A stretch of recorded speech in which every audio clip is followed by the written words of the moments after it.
Divorce happens. In fact, it happens to almost 50% of first marriages. So let's talk about it. Welcome to Divorce Happens, a podcast to educate, inspire, support, and yes, make you laugh through divorce and beyond so that you can start fresh on the next phase of your journey. Remember, divorce happens, and then we start fresh. You get divorced. You get divorced. Getting divorced? I'm getting a divorce. You're getting a divorce. Because she's getting a divorce. So what if I get divorced?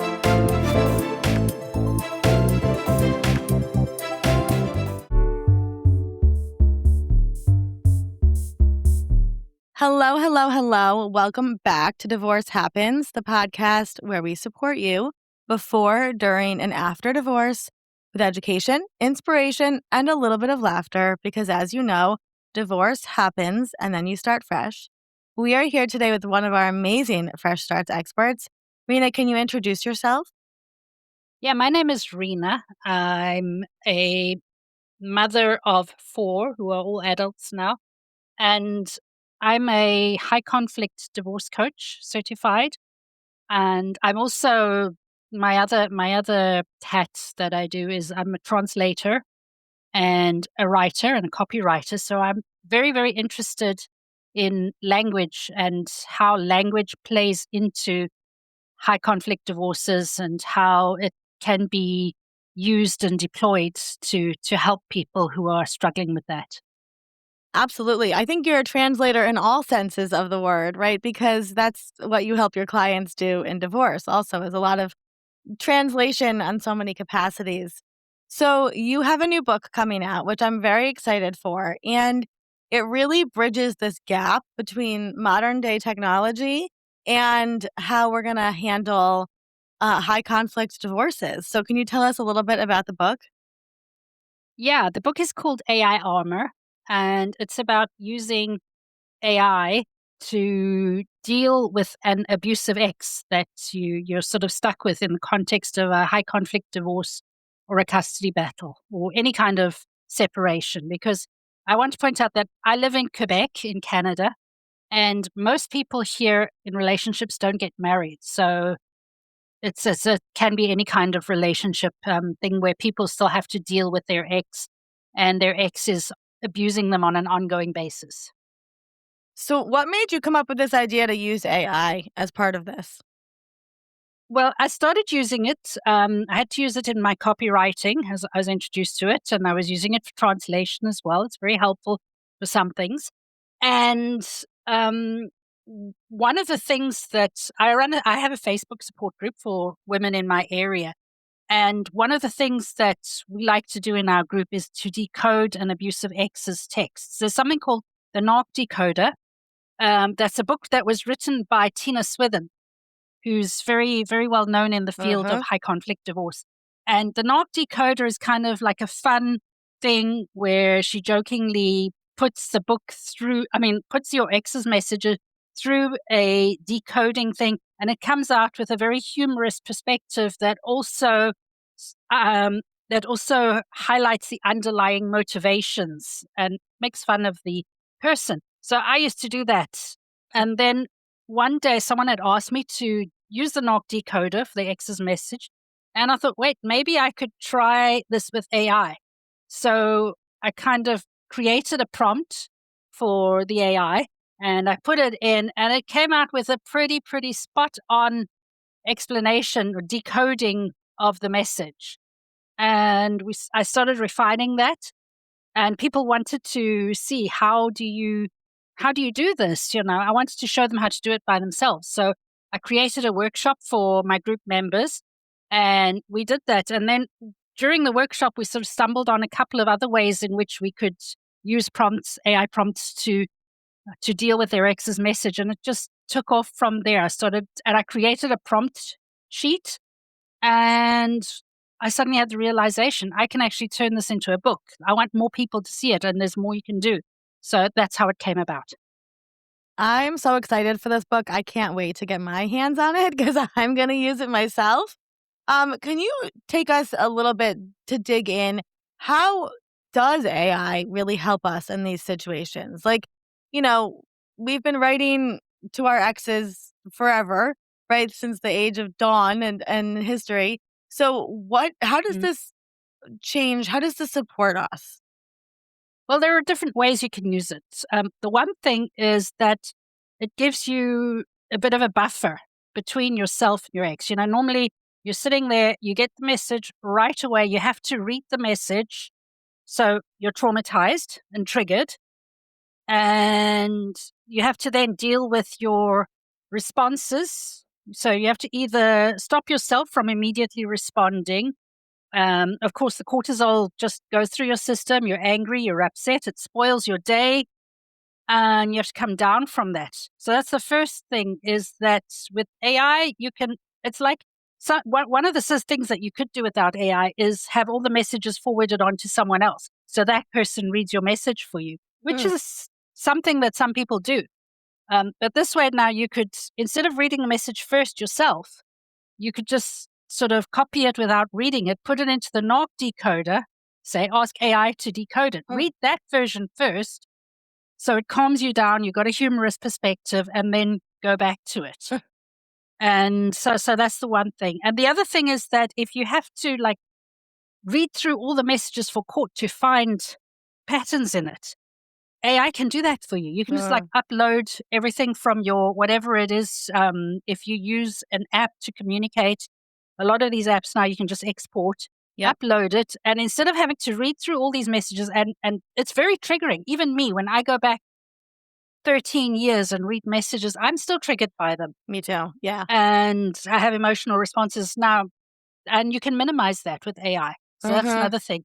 And then the other thing is, as well, is when it comes to responding, is you can, instead of having to spend your so much bandwidth, mental bandwidth, thinking through how am I going to respond to this, you can get AI to help you. A lot of people have already used it to, how can I answer this email from my boss without, asking for an increase or something, without seeming too cheeky or something like that. And you can do the same thing here. And that's the specific prompts that I've created. And I've also brought my language skills into this to highlight the nuances that it needs to look at.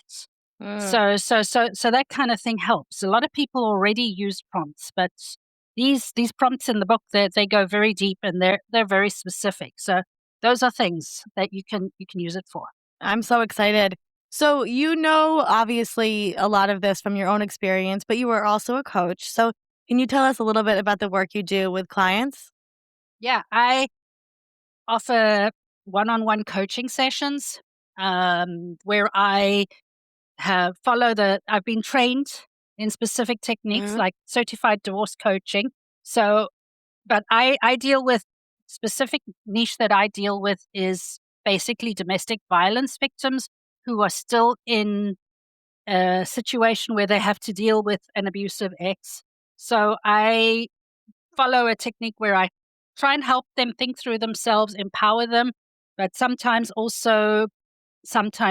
they need more information than they have at their disposal, and then I can bring my specific expertise in, like helping them specifically respond. But I try to empower them when I'm in my coaching. Yeah, I love that. Well, when can we get this book? Where can we get this book? Tell us all the things. Okay, well, I'm busy formatting it at the moment. It's about to be published soon, and I'm hoping that it comes out in February. Well, we are very excited. We'll obviously link to it and we will share it. Like I said, cannot wait to get myself a copy because I still need a lot of support in decoding and responding to all Yeah, of and that.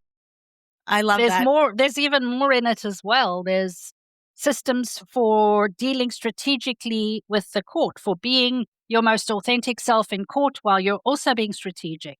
So there's a lot in it. And I also address objections in the book, because there are a lot of objections that people have to the Yeah. use of AI. Yeah, And what would that be? Like what are some of those objections and why would people have those? well, one that I've come across is that if you use AI, your AI chats can be subpoenaed as part of a discovery process. And I specifically saw this being raised by some influences in the high conflict divorce sphere. And this is true. In some jurisdictions, this is a possibility. So I address that in the book.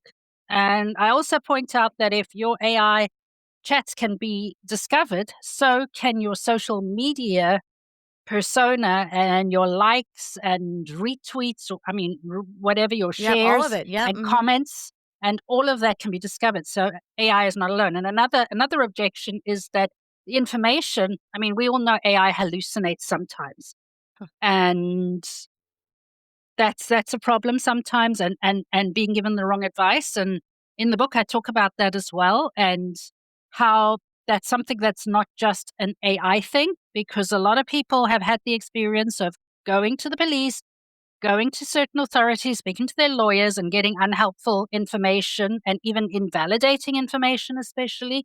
Another problem people have is, well, won't your abusive ex uses AI as well, and they're going to use these techniques as well. Someone actually told me when I said that I was writing the book, oh, you shouldn't be making this kind of information public.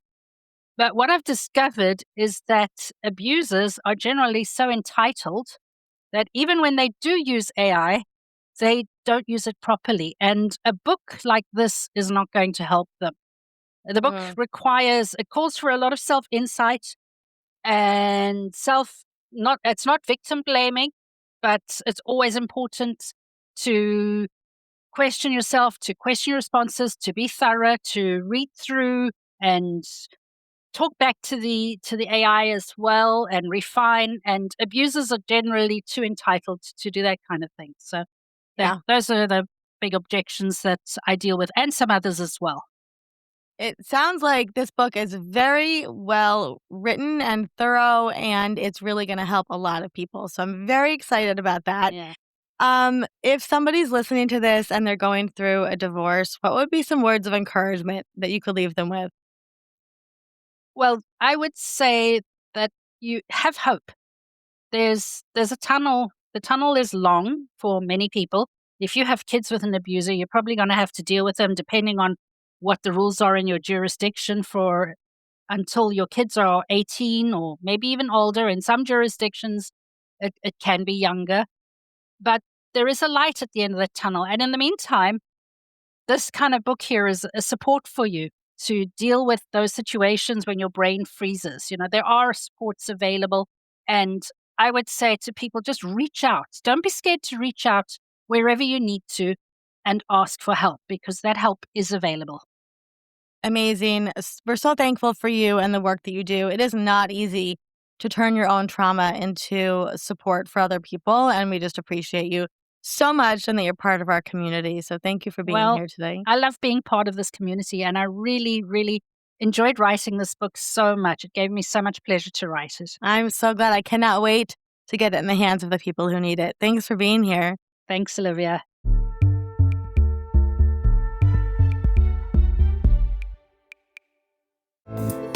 Divorce Happens is produced by Fresh Starts Registry, the only divorce registry platform for everything you need to begin again, including home items, hype team, and everything in between. Remember, divorce happens, and then we start fresh. We're here to support you before, during, and after divorce. Head to freshstartsregistry.com for more info.